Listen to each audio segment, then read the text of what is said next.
तर मी आत्ता चालले गावी आणि तिकडे काही काम आहे थोडं यात्रेचं, मम्मीला हेल्प करायची आहे.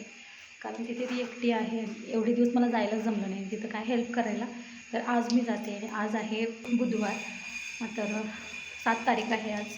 बघू 14 तारखेला यात्रा आहे, अगदी जवळ आहे. थोडीफार माझी काय हेल्प होत असेल तर करायला काही हरकत. इथलं सगळं मी आवरले, जेवण वगैरे सगळं बनवून ठेवले, नाश्ता झाला आहे आमचा.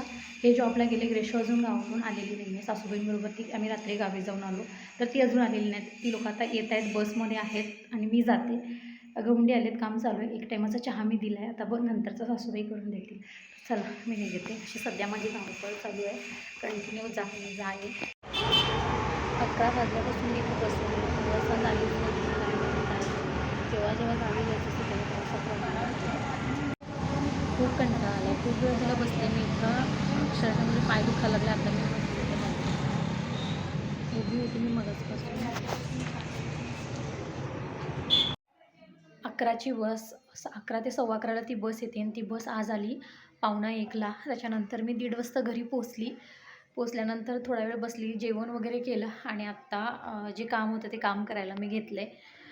खूप सारी आता यात्रेची खूप सारी कामं आहेत. अगदी 3-4 दिवसावर यात्रा आली आणि मला अजिबात इकडे यायला जमेना झालं आहे. मम्मीची काहीच मला हेल्प करता आली नाही ह्यावेळेला. मला खूप वाईट वाटतं या गोष्टीचं. खूप जास्त लोड पडला त्या दोघांवर. पण आता जेवढी जमेल तेवढी हेल्प करायचं मी ठरवलं आहे, त्यासाठी मी आले. आता पटकन ही कामं आवरून घेते, नंतर व्हिडिओ कंटिन्यू करते. तर आत्ता 6 वाजले. आता जस्ट मी निघाले. बस आता पण लेट झाली. 7:30ची बस 6 वाजता आली. हा वेळ जर आता पण झाला.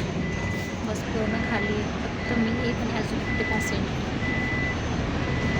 पूर्ण बस खाली.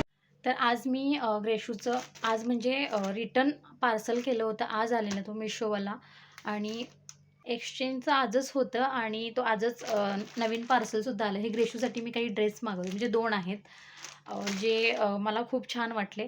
सो मी ते मागवलेले आहेत. तर बघू, तिला साईजमध्ये थोडा इश्यू होता, त्याच्यामुळे मी ते रिटर्न केले होते. एक्सचेंजला हे केले होते आणि फायनली आता तिचा आजच एक्सचेंजवाला घेऊन गेला आणि आजच दुसरं पार्सल पण आलं तिचं.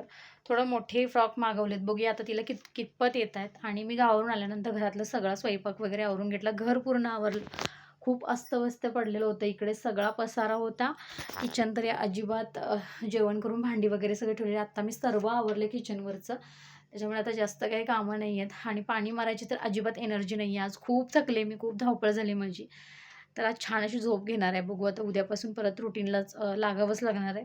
तर आज एक दिवस मी छान अशी झोप घेईन. तर आत्ता मी थोडं बाहेर चालले. आत्ता वाजले 10 सव्वा 10 झाले असतील आणि मी चालले आता बाहेर, म्हणजे वॉकिंगला. जेवल्यानंतर 1-2 राऊंड मारायचं म्हणून. तर चला, आम्हाला काही गोष्टी शेअर करायच्या होत्या. माझ्यासोबत एक इन्सिडेंट्स घडला काल तुम्हाला शेअर करायचं आहे तुमच्यासोबत, पण मी तो नेक्स्ट व्हिडिओमध्ये मी नक्की शेअर करेन. तर चला, हा व्हिडिओ मी इथं संपवते. हा दुसऱ्या दिवशीचा व्हिडिओ आहे. सकाळी मी भाजी वगैरे निवडून घेतली आणि मी ग्रेजूसाठी जे फ्रॉक घेतले होते त्यामधला हा एक फ्रॉक आहे. तिने आज लगेच वेअर केला तो. ती फ्रेश वगैरे झाली. आत्ता काम एवढं झालं आहे पायऱ्यांचं वगैरे. तर असा होता आजचा दिवस. परत भेटू नेक्स्ट व्हिडिओमध्ये. तोपर्यंत